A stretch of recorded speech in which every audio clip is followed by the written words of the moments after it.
Hello viewers, মই আসিফ আজি আপোনালোকক আনবক্সিং কৰি দেখাম Realme C67 আৰু C67ত কি ফিচাৰ্ছ দিয়া আছে সকলোবোৰ তথ্য আপোনালোকক দি যাম। মোৰ চেনেলটো এতিয়ালৈকে যদি আপোনালোকে লাইক আৰু সাবস্ক্ৰাইব কৰা নাই তেনে লাইক আৰু সাবস্ক্ৰাইব কৰি দিব। সো এতিয়া আনবক্সিং কৰো মোবাইলটো আৰু ইয়াৰ ভিতৰত কি দিয়া আছে চাওক। সো দেখাই আছো আপোনালোকক Realme C67 টো ওপেন কৰি আৰু ওপেন কৰাৰ পাছত এটো চাওক ওপেন কৰি দিলো আৰু ওপেন কৰাৰ পাছত বক্সৰ ভিতৰত কি দিয়া আছে চাওক। এটা বক্স দিয়া আছে সৰু আৰু এটা মোবাইল দিয়া হৈ আছে মোবাইলটো। সো এই পলিথিনটো পৰা আঁতৰাই দিও। সো চাওক ফাৰ্ষ্ট লুকস আৰু ডিজাইন চাওক, লুকস আৰু ডিজাইন খুবেই ধুনীয়া দিয়া হৈ আছে আৰু ইয়াৰ যেটো লুকস দিয়া হৈছে আগতে এই লুকসটো ইউজ কৰিছে Realme 11X ত সেম লুকস দিয়া হৈ আছে। C67 ত সেম দুইটাৰ লুকস সেমে দিয়া হৈ আছে। সো এটা মোবাইলটো অন কৰো আৰু অন কৰাৰ পাছত মোবাইলটো সাইডত ৰাখি দিও। সো সাইডত ৰাখি দিও আৰু ইয়াত বক্সৰ ভিতৰত কি দিয়া আছে চাওক। এটা এডাপ্টাৰ দিয়া হৈ আছে 33 ওয়াটৰ সুপাৰ ভক্স চাৰ্জাৰ দিয়া হৈ আছে এটো আৰু এই লগত এটা টাইপ সি কেবল দিয়া হৈছে। এটো টাইপ সি কেবল হয় আৰু ইয়াৰ ভিতৰত সৰু বক্স এটা আহিছিল। বক্সটোৰ ভিতৰত আৰু কি দিয়া আছে আহক।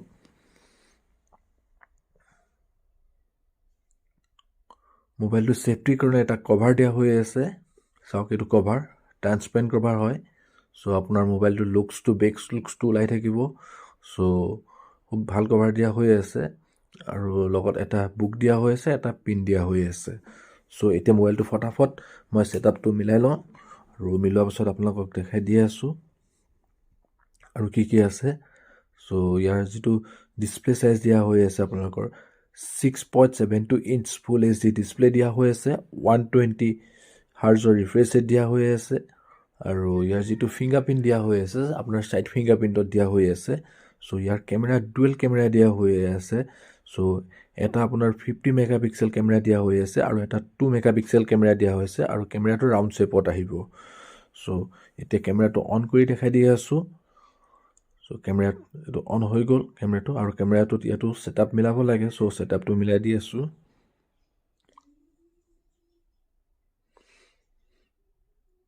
আৰু কেমেৰাটো চাওক। কেমেৰাটো ডিজাইন কেমেৰাৰ লুকস চাওক আৰু খুব ধুনীয়া লুকসত দিয়া হৈ আছে আৰু কেমেৰা কোৱালিটি বহুত ধুনীয়া দিয়া হৈ আছে আৰু পিকচাৰ বহুত ধুনীয়া আহিব কেমেৰা।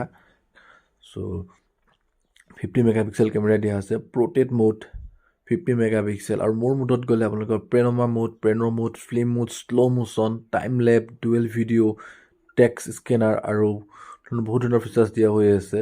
সো এতিয়া ফ্ৰন্ট কেমেৰাটো আপোনালোকক দেখাই দি আছো। এটো ফ্ৰন্ট কেমেৰা অন কৰি আছো। সো ফ্ৰন্ট কেমেৰা যেটো দিয়া হৈ আছে 8 মেগাপিক্সেল কেমেৰা দিয়া হৈছে front camera. So front camera যদি মেগাপিক্সেল আৰু অলপ বঢ়াই দিয়া হেতেন সো ক্লিয়াৰিটি আৰু ধুনীয়া আহিলেতেন। 16 মেগাপিক্সেল হ'লে বেছি ভাল হ'লেতেন কাৰণ কি ফ্ৰন্টত 8 দিয়া হৈ আছে। সো 8 মেগাপিক্সেলটো ইমান বেয়া কেমেৰা নাহে। সো এতিয়া আৰু দেখাই আছো এবাউট ফোনত গৈ কি দিয়া আছে চাওক। সেটিংছত গলো আৰু সেটিংছত গৈ তললৈ অলপ যাও। তলত গৈ এটা এবাউট ফোন দিয়া হৈ আছে। সো এটো এবাউট ফোনত ক্লিক কৰিলো। ক্লিক কৰাৰ পাছত ইয়াত দিয়া হৈছে ডিভাইস নেম দিয়া হৈ আছে, ষ্টৰেজ 128 দিয়া হৈ আছে আৰু এটো মডেল নম্বৰ দিয়া হৈ আছে। ইয়াৰ প্ৰসেসৰ দিয়া আছে Dimensity 6100 প্লাস দিয়া হৈ আছে আৰু যেটো ক্লক দিয়া হৈ আছে 2.2 GHz অক্টা-কোৰ প্ৰসেসৰ দিয়া হৈ আছে। সো RAM দিয়া হৈ আছে 4GB RAM 128GB internal memory দিয়া হৈ আছে। সো এটা দুটা ভেৰিয়েন্টত পাব, এটা 6GB এটা 128 পাব আৰু ইয়াৰ যেটো বেটাৰি দিয়া হৈছে 5000 mAh বেটাৰি দিয়া হৈ আছে আৰু লগত 33 ওয়াটৰ ফাষ্ট চাৰ্জিং দিয়া হৈ আছে আৰু এন্ড্ৰইড ভাৰ্সন 13 দিয়া হৈ আছে। সো মোৰ ভিডিওটো কেনেকুৱা লাগিল কমেন্ট কৰি জনাব। Thank you for watching my video.